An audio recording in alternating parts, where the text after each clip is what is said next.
আসসালামু আলাইকুম। আশা করি সবাই ভালো আছেন, সুস্থ আছেন। আবারও নতুন একটি রেসিপি আপনাদের সাথে শেয়ার করব। নতুন আলু দিয়ে ব্রয়লার মুরগির রান্না করার রেসিপি। আপনারা অবশ্যই নতুন আলু দিয়ে ব্রয়লার মুরগি রান্না করে একবার হলেও ট্রাই করে দেখবেন। খেতে অসম্ভব মজার। আপনারা ট্রাই করলেই বুঝতে পারবেন কতটা সুস্বাদু নতুন আলু দিয়ে রান্না করার পর।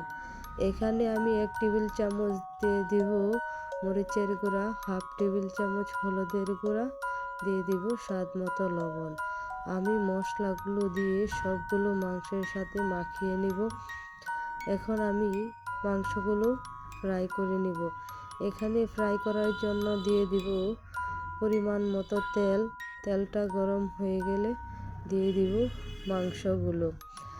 আপনারা যদি মাংসগুলো আগে ফ্রাই করে রান্না করেন তাহলে যে মুরগির একটি স্মেল গন্ধ থাকে সেই গন্ধটা দূর হয়ে যাবে। আপনারা রান্না করার পর বুঝতে পারবেন কোনো রকম ব্রয়লার মুরগি রান্না করার পর যে একটা গন্ধ থাকে সেটা থাকবে না।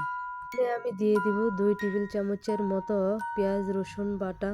পেঁয়াজ রসুনগুলো আমি ব্রাউন করে ভেজে নিব। দিয়ে দেব 2টা তেজপাতা, 1টি এলাচ, 2টা দারুচিনি টুকরা। সব কিছু আমি ভালো করে ভেজে নেব। এখন আমি দিয়ে দিব 1 টেবিল চামচ মরিচের গুঁড়া, হাফ টেবিল চামচ হলুদের গুঁড়া, হাফ টেবিল চামচ জিরার গুঁড়া, 1 টেবিল চামচ আদা বাটা, দিয়ে দিব গরম মশলার গুঁড়া 1 টেবিল চামচ। সামান্য একটু পানি দিয়ে মশলাটা ভালো করে কষিয়ে নেব। এখানে আমি দিয়ে দিব বড় সাইজের একটি টমেটো কুচি করা। সবগুলো মশলা দেওয়া হয়ে গেছে। এখন ভালো করে কষিয়ে নিব। দেখতে পাচ্ছেন আমার মশলাগুলো ভালো করে কষানো হয়ে গেছে।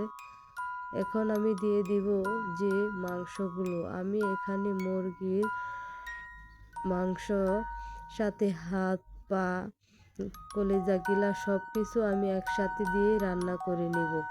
এখানে আমি একটি মুরগি নিয়েছি। আপনারা চাইলে হাত পাও স্কিপ করতে পারেন। এখানে আমি সবগুলোই দিয়ে দিব।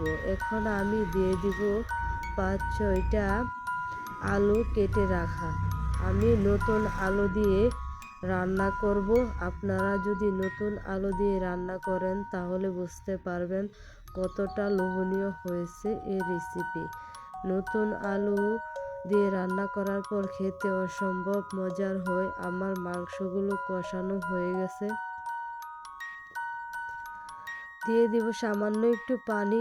আমি এখানে বেশি পরিমাণ ঝোল দিব না। আমি অল্প ঝোলে কষিয়ে মাখা মাখা করে রান্না করে নিব। আপনারা একবার হলো ট্রাই করে দেখবেন খেতে কতটা লোভনীয় হয়েছে। আপনারা এই ব্রয়লার মুরগি রান্না করার পর বুঝতে পারবেন। আপনারা অবশ্যই ব্রয়লার মুরগি রান্না করার আগে ফ্রাই করে নেবেন, তাহলে খেতে দ্বিগুণ টেস্ট হবে। আপনারা একবার হলেও রেসিপিটা ফলো করে রান্না করে খেয়ে দেখবেন। আশা করি সবাই ভালো থাকবেন, সুস্থ থাকবেন। আবারও নতুন একটি রেসিপি নিয়ে আপনাদের সাথে হাজির। আসসালামু আলাইকুম।